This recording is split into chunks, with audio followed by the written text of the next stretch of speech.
તો હવે કોઈપણ સ્પર્ધાત્મક પરીક્ષાની તૈયારી તમે ઘર બેઠા અનએકેડમીના એપ્લિકેશન દ્વારા કરી શકો છો। અહીં અનએકેડમીમાં તમને ટોપ એજ્યુકેટર દ્વારા છે બેસ્ટ લેવલની તૈયારી કરાવવામાં આવશે। તો તમે અહીં જોઈ શકો છો ટોપ એજ્યુકેટર દ્વારા છે તમને બેસ્ટ લેવલની જે સ્પર્ધાત્મક પરીક્ષાની તૈયારી કરાવવામાં આવશે। તો શા માટે અનએકેડમી બેસ્ટ છે? તો અહીં daily live classes, live test અને ક્વિઝ, સ્ટ્રક્ચર કોર્સ અને અનલિમિટેડ એક્સેસ છે તમે અનએકેડમીની એપ્લિકેશનનો કરી શકો છો। અનએકેડમીના કી ફીચર વિશે વાત કરીએ તો એક તો તમે ઘર બેઠા તૈયારી કરી શકો, ઉપરાંત લાઈવ ક્લાસીસ દ્વારા તમારા ડાઉટ ક્લિયર કરી શકો છો, ઉપરાંત પર ડેનો ખર્ચ 17 રૂપિયા જેટલો જ આવે છે, ઉપરાંત ફ્રી ક્લાસીસ પણ તમે છે અહીં તેનો લાભ લઈ શકો છો અને તમારું સબસ્ક્રિપ્શન છે તમે અહીં ઈએમઆઈ કે જે હપ્તા દ્વારા પણ છે તમારું સબસ્ક્રિપ્શન તમે લઈ શકો છો। સબસ્ક્રિપ્શન પ્લાન વિશે વાત કરીએ તો 1 મહિનાનો પ્લાન 1400 રૂપિયા છે અને 12 મહિનાનો પ્લાન 7000 રૂપિયાનો રહેલો છે। આ ઉપરાંત તમે 3 મહિના અને 6 મહિનાનો પ્લાન પણ લઈ શકો છો।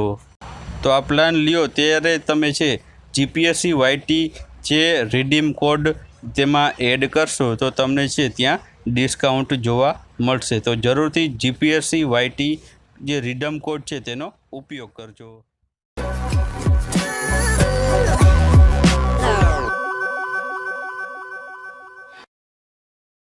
નમસ્કાર દર્શક મિત્રો, સ્વાગત છે તમારું અમારી આ યુટ્યુબ ચેનલમાં। તો આજના વિડીયોમાં આપણે બંધારણના 50 મહત્વપૂર્ણ પ્રશ્નોનો ભાગ નંબર 4 મૂકી રહ્યા છીએ। આ અગાઉ આપણે ભાગ 1 થી 3 મૂકેલો છે। તો તમને જો આ વિડીયો પસંદ આવે તો વિડીયોને લાઇક કરજો, વિડીયોને શેર કરજો અને ચેનલને સબસ્ક્રાઈબ ન કરી હોય તો ચેનલને સબસ્ક્રાઈબ પણ કરી દેજો। તો ચાલો વિડીયોની શરૂઆત કરીએ।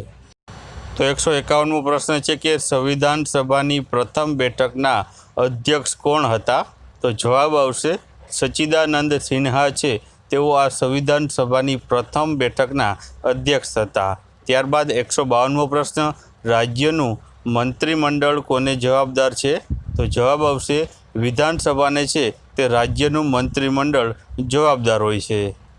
ત્યારબાદ 153મો પ્રશ્ન રાજ્યમાં વિધાનસભા સ્થાપવા માટેની કલમ કઈ છે? તો જવાબ આવશે કલમ 168 મુજબ રાજ્યમાં વિધાનસભા છે તે સ્થાપી શકાય છે। ત્યારબાદ 154મો પ્રશ્ન 11મું પરિશિષ્ટ કયા બંધારણીય સુધારાથી ઉમેરવામાં આવ્યું છે? તો જવાબ આવશે 73મો જે બંધારણીય સુધારો કરવામાં આવ્યો હતો તેમાં છે 11મું પરિશિષ્ટ ભારતીય બંધારણમાં ઉમેરવામાં આવ્યું હતું। ત્યારબાદ 155મો પ્રશ્ન વિધાનસભામાં વધુમાં વધુ કેટલી બેઠકની જોગવાઈ છે?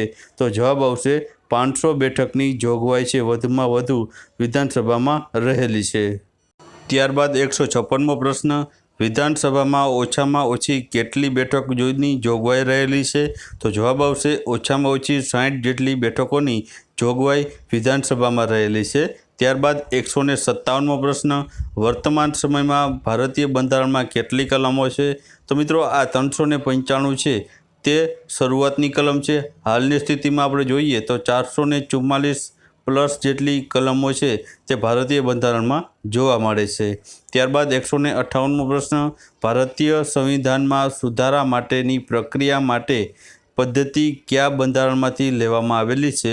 તો જવાબ આવશે દક્ષિણ આફ્રિકાનું જે બંધારણ છે તેમાંથી છે બંધારણમાં જે સુધારા અંગેની પ્રક્રિયાની પદ્ધતિ લેવામાં આવી છે। ત્યારબાદ 159મો પ્રશ્ન વિધાન પરિષદ કયા ગૃહને મળતું આવે છે? તો જવાબ આવશે રાજ્યસભાને જે મળતું આવતું ગૃહ હોય તો તે છે વિધાન પરિષદ। ત્યારબાદ 160મો પ્રશ્ન હાઈકોર્ટના મુખ્ય ન્યાયમૂર્તિની નિમણૂક કોણ કરે છે? તો જવાબ આવશે રાષ્ટ્રપતિ છે તે હાઈકોર્ટના મુખ્ય ન્યાયમૂર્તિની નિમણૂક કરે છે। ત્યારબાદ 161મો પ્રશ્ન હાઈકોર્ટના ન્યાયાધીશની નિવૃત્તિ વયમર્યાદા કેટલી હોય છે? તો જવાબ આવશે 62 વર્ષ છે તેની નિવૃત્તિ વયમર્યાદા રહેલી હોય છે। ત્યારબાદ 162મો પ્રશ્ન હાઈકોર્ટના ન્યાયાધીશ કોને ઉદ્દેશીને પોતાનું રાજીનામું આપે છે? તો જવાબ આવશે રાષ્ટ્રપતિને ઉદ્દેશીને પોતાનું રાજીનામું હાઈકોર્ટના ન્યાયાધીશ આપે છે। ત્યારબાદ 163મો પ્રશ્ન હાઈકોર્ટના ન્યાયાધીશને સોગંદ છે તે કોણ લેવડાવે છે? તો જવાબ આવશે રાજ્યપાલ છે તેને સોગંદ લેવડાવે છે। ત્યારબાદ 164મો પ્રશ્ન ભારતીય સંસદમાં વિરોધ પક્ષના પ્રથમ મહિલા નેતા કોણ છે? તો જવાબ આવશે સોનિયા ગાંધી છે તે ભારતીય સંસદમાં સૌપ્રથમ મહિલા એવા વિરોધ પક્ષના નેતા છે।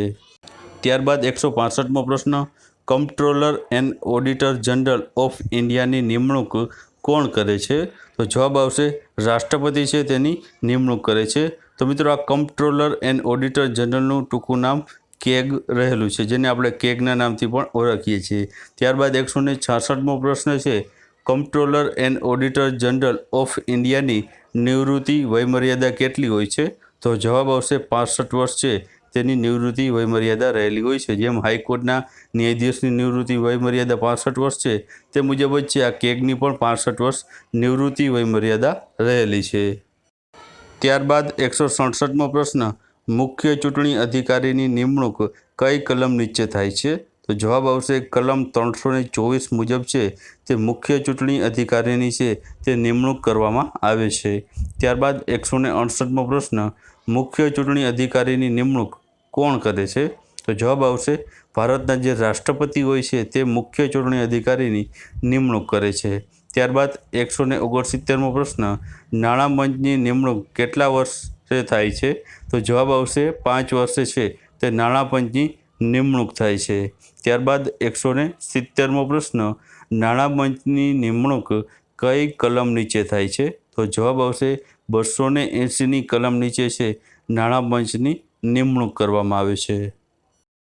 ત્યારબાદ 171મો પ્રશ્ન, નાણાં પંચની નિમણૂક કોણ કરે છે?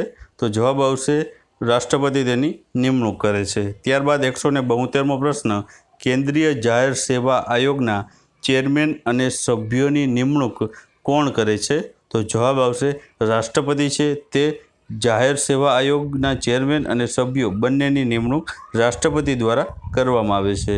ત્યારબાદ 173મો પ્રશ્ન, રાજ્ય જાહેર સેવા આયોગના ચેરમેન અને સભ્યોની નિમણૂક કોણ કરે છે? તો મિત્રો અહીં રાજ્યની વાત કરી છે, તો રાજ્યમાં છે જે રાજ્યપાલ હોય છે તે જાહેર સેવા આયોગના ચેરમેન અને સભ્યોની નિમણૂક છે તે રાજ્યમાં રાજ્યપાલ દ્વારા કરવામાં આવે છે, જ્યારે કેન્દ્રમાં હોય તો રાષ્ટ્રપતિ દ્વારા કરવામાં આવે છે। ત્યારબાદ 174મો પ્રશ્ન, એટર્ની જનરલની નિમણૂક કોણ કરે છે? તો જવાબ આવશે રાષ્ટ્રપતિ છે એટર્ની જનરલની નિમણૂક કરે છે। ત્યારબાદ 175મો પ્રશ્ન, કેન્દ્રીય જાહેર સેવા આયોગના સભ્યોની નિવૃત્તિ વયમર્યાદા કેટલી હોય છે? તો જવાબ આવશે 65 વર્ષ છે તેની નિવૃત્તિ વયમર્યાદા હોય છે કેન્દ્રીય જાહેર સેવા આયોગના સભ્યોની। ત્યારબાદ 176મો પ્રશ્ન, રાજ્ય જાહેર સેવા આયોગના સભ્યોની નિવૃત્તિ વયમર્યાદા કેટલી હોય છે? તો જવાબ આવશે મિત્રો 62 વર્ષ છે તે રાજ્ય જાહેર સેવા આયોગના સભ્યોની નિવૃત્તિ વયમર્યાદા રહેલી હોય છે। ત્યારબાદ 177મો પ્રશ્ન, એટર્ની જનરલનું કાર્ય શું છે? તો જવાબ આવશે રાષ્ટ્રપતિને છે કાયદાકીય સલાહ આપવાનું કાર્ય છે તે એટર્ની જનરલનું રહેલું છે। ત્યારબાદ 178મો પ્રશ્ન, એડવોકેટ જનરલની નિમણૂક કોણ કરે છે? તો જવાબ આવશે રાજ્યપાલ છે તે એડવોકેટ જનરલની નિમણૂક કરે છે। ત્યારબાદ 179મો પ્રશ્ન, એડવોકેટ જનરલનું કાર્ય છે તે શું છે? તો જવાબ આવશે રાજ્યને છે કાયદાકીય સલાહ આપવાનું કાર્ય રહેલું છે। જે મુજબ જે એટર્ની જનરલનું કાર્ય રાષ્ટ્રપતિને કાયદાકીય સલાહ આપવાનું છે તે રીતના એડવોકેટ જનરલનું પણ કાર્ય છે કાયદાકીય સલાહ આપવાનું રહેલું છે। ત્યારબાદ 180મો પ્રશ્ન, કલમ 370 કયા રાજ્યને છે લાગુ પડતી હતી? તો મિત્રો જમ્મુ કાશ્મીર રાજ્યને છે 370મી કલમ છે તે લાગુ પડતી હતી, પરંતુ હાલમાં છે આ કલમ હટાવી લેવામાં આવી છે। તો હવે પ્રશ્ન પૂછાય કે કલમ 370 કયા રાજ્યને લાગુ પડતી હતી? તો જવાબ આવશે જમ્મુ કાશ્મીર રાજ્યને છે લાગુ પડતી હતી, પરંતુ હવે છે તે દૂર કરી દેવામાં આવી છે। ત્યારબાદ 181મો પ્રશ્ન, કેન્દ્રને કેટલી બાબતો ઉપર પોતાની સ્વતંત્ર સત્તા છે? તો જવાબ આવશે 97 જેટલી બાબતો ઉપર છે કેન્દ્રને પોતાની સ્વતંત્ર સત્તા રહેલી છે। ત્યારબાદ 182મો પ્રશ્ન, કેટલી બાબતો ઉપર રાજ્યને છે પોતાની સ્વતંત્ર કાયદો ઘડી શકે છે?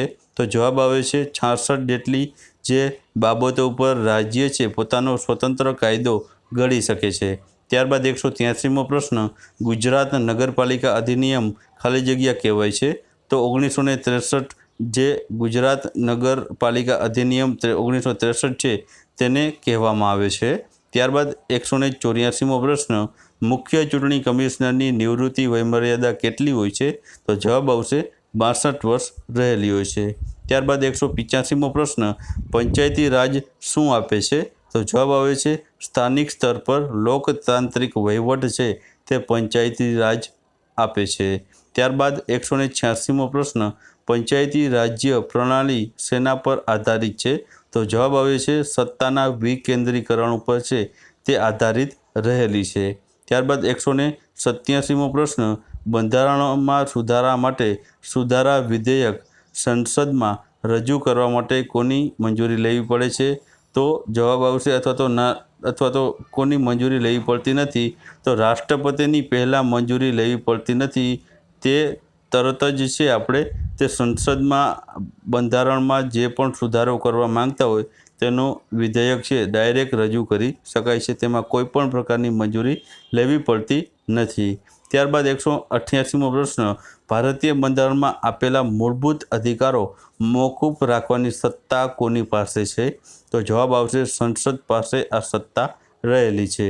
ત્યારબાદ 189મો પ્રશ્ન, ભારતમાં પંચાયતી રાજ અધિનિયમ ક્યારે લાગુ પડ્યો? તો જવાબ આવશે 24 એપ્રિલ 1994માં છે ભારતમાં પંચાયતી રાજ અધિનિયમ લાગુ પડ્યો હતો. ત્યારબાદ 190મો પ્રશ્ન, કોઈપણ મૃત્યુદંડ પામેલ ગુનેગારને ક્ષમા આપવાની સત્તા કોની પાસે હોય છે?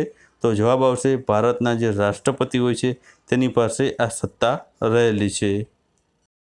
ત્યારબાદ 191મો પ્રશ્ન, લોકસભાના પ્રથમ સ્પીકર કોણ હતા?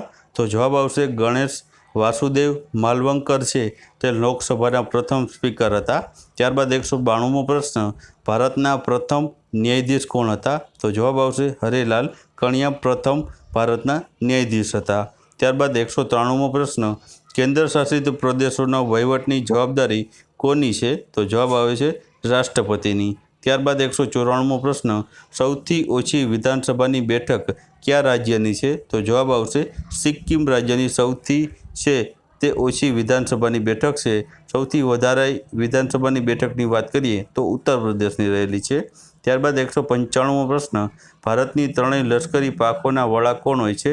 તો રાષ્ટ્રપતિ હોય છે, પરંતુ હાલમાં છે એક CDS નામનું જે પદ છે તે લાવવામાં આવ્યું છે જેનાથી હવે આ ત્રણેય જે લશ્કરી પાંખોનું નિયંત્રણ છે તેની હેઠળ આવે છે.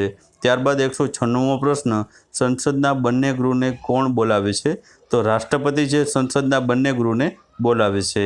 ત્યારબાદ 197મો પ્રશ્ન, ભારતના બંધારણમાં કેટલા પ્રકારની કટોકટી જોવા મળે છે? તો 3 પ્રકારની કટોકટી જોવા મળે છે. ત્યારબાદ 198મો પ્રશ્ન, રાષ્ટ્રપતિને કોણ પદભ્રષ્ટ કરી શકે છે? તો જવાબ આવે છે સંસદ કરી શકે છે.